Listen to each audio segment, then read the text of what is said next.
Et alors, faut-il forcer la main des patrons et augmenter massivement le SMIC, par exemple? C'est une question que je vais poser à mes invités ce matin. Jean-Pierre Mercier, bonjour. Bonjour. Délégué Sud, Stellantis, Poissy, porte-parole de Lutte ouvrière. Merci d'être là. Philippe Herrlin, bonjour. Vous êtes économiste. Et Gaëtan Mélin, je vais me tourner d'abord vers vous, Gaëtan. Bonjour Gaëtan, chef du service économie sociale de BFM, parce qu'on a les derniers chiffres de l'inflation. Oui.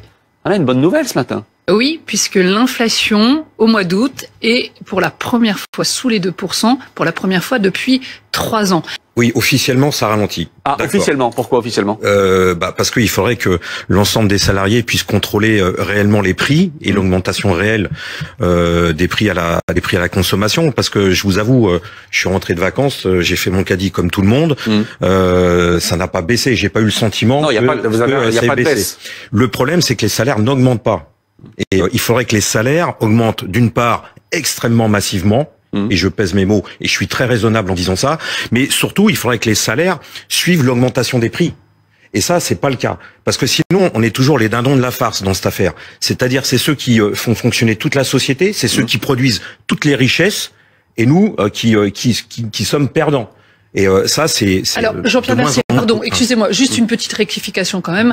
Les salaires n'augmentent peut-être pas assez vite selon vous, mais... En moyenne, les salaires ont bel et bien augmenté, et même pour la première fois aujourd'hui. Oui, je sais, oui, c'est vrai, les moyennes. Mais on va en parler. Mais c'est important, on va en parler. Vous avez raison. Bien sûr, mais aujourd'hui, on a quand même une hausse des salaires en moyenne de plus de 3%. Ça veut dire que si on fait la référence par rapport à l'inflation, aujourd'hui, il y a un gain de pouvoir d'achat des Français. Alors qu'ils ne voient pas, parce que c'est un ressenti. Encore une fois, c'est aussi important. Vous le disiez, vous êtes allé faire. C'est un ressenti, c'est du vécu. Non, mais c'est du vécu. Dans votre moyenne, est-ce que vous avez intégré l'augmentation du salaire de mon PDG, Carlos Tavares, qui tourne à 100 000 euros par jour? Parce que les moyennes, ça veut rien dire. Et si on parle du SMIC, on est d'accord, mais on est obligé quand même de signaler cette augmentation des salaires en moyenne de 3,3%. Mais comme l'inflation, c'est pareil, l'inflation c'est une moyenne. On rappelle, le SMIC net aujourd'hui, c'est, vous disiez, 1400, un peu en dessous de 1500 euros. 1450 net. Voilà, 1450 net.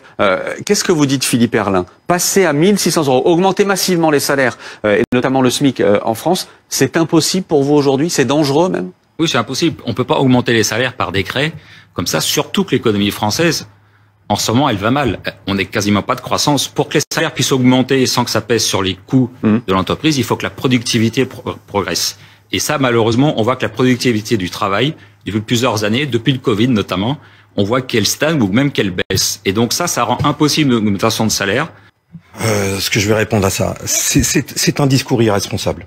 C'est un discours patronal qui est responsable parce que pour nous, les travailleurs, c'est jamais le moment d'augmenter les salaires. C'est jamais le moment. Il y a toujours quelque chose qui arrive. Alors soit c'est la productivité, la rentabilité, le Covid, la guerre au Moyen-Orient, etc. Mais nous, on est bon qu'à produire les richesses. Sans nous, il y a rien. À produire les richesses, à faire fonctionner la société et à payer les impôts pour enrichir les riches. Parce que c'est ça le fond de l'affaire. Et on en a marre. On en a marre parce que on a beau trimer, ceux qui ont encore la chance d'avoir un travail ne peuvent pas vivre de leur salaire.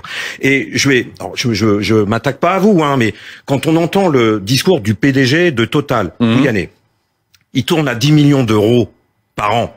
Ce sont ces gens-là qui nous expliquent que nous, les travailleurs, à 1450 ou 1500 euros, on coûte trop cher. Mais c'est pas ça le problème. Le problème, c'est pas le salaire, Sauf qu'en l'occurrence, c'est Total, le salaire le plus bas, il est au-dessus de, il est à 2000 euros. Il est à 2000 euros. Voilà.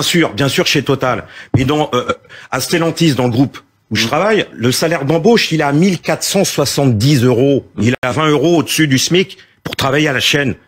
Et ça, c'est pas normal. C'est pas normal que quand on travaille, on n'arrive pas à vivre de son salaire. Et ce sont ces gens-là qui gagnent des millions et des millions qui nous expliquent à nous qu'on coûte trop cher. Ce qui coûte trop cher, je reviens sur le raisonnement, c'est pas le salaire.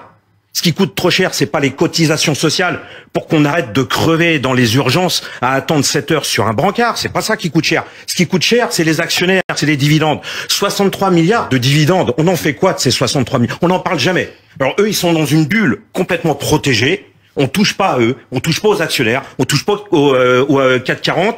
C'est 63 milliards de dividendes. Je travaille donc dans un groupe. 3 milliards de rachats d'actions sont partis, 3 milliards d'euros de rachats d'actions sont partis en fumée, ont été mis à la poubelle. C'est de l'argent qu'on a fabriqué, qu'on a donné de notre sueur par des licenciements, des suppressions d'emplois. Et on en fait quoi de cette Les profits, ils vous sont pas interdits, Il suffit juste d'acheter les glaçons pour en avoir. Bien sûr, bien sûr. Voilà, voilà. Alors vous êtes dans un, enfin, votre discours là, je pense qu'il y a des salariés qui vous regardent, il y a des travailleurs qui vous regardent, mais c'est impossible d'entendre ça. C'est impossible. Comment, quand on arrive encore à remplir notre frigidaire, quand on y arrive encore, le problème c'est quand il tombe en panne, on fait comment pour le remplacer?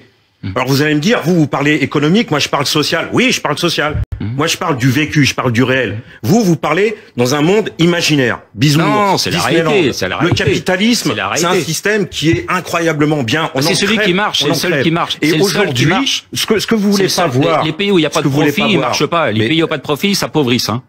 Écoutez, on est ce que vous comprenez pas, et je pense que vous le comprenez quand même. On est dans une guerre. On est dans une guerre où les patrons nous font la guerre sur les salaires. Il y a une offensive politique aujourd'hui de l'ensemble du patronat sur le SMIC à 1600 €. Mais on parle de 1600 €. Mais c'est minimum 2000 € qu'il faudrait pour vivre normalement, décemment. 2000 €. Et je suis pas d'accord avec vous pour parler des fameuses charges sociales. Oui, il faudrait que le patronat il paye ses cotisations sociales comme nous on les paye tous les mois parce que nous on est propre, on est droit. Nous on est ponctionné sur notre fiche de paye. Non, il faudrait taper aller dans la caisse de ces grandes entreprises du CAC 40, taper dans les profits, taper dans les dividendes. Pour construire une usine en France, ça prend beaucoup plus de temps que de la construire en Allemagne, en Italie ou en Espagne. Donc il y a beaucoup d'entreprises qui se construisent ailleurs. C'est tout ça qu'il faut remettre en cause. Pour conclure, vous dites non, là-dessus non plus, je suis pas d'accord. Pour les démolir, les usines, ça va très vite.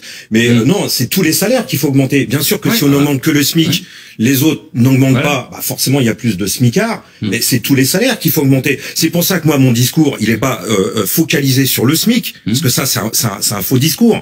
Il faut que tous les salaires augmentent. Et pour ça, oui, il faut aller taper dans les caisses des grandes entreprises, dans ces milliards qui dégueulent ces entreprises, elles doivent aussi investir. Elles doivent aussi investir si elles veulent embaucher. C'est 200 milliards d'euros d'aides publiques qui sont perçus par les entreprises chaque année.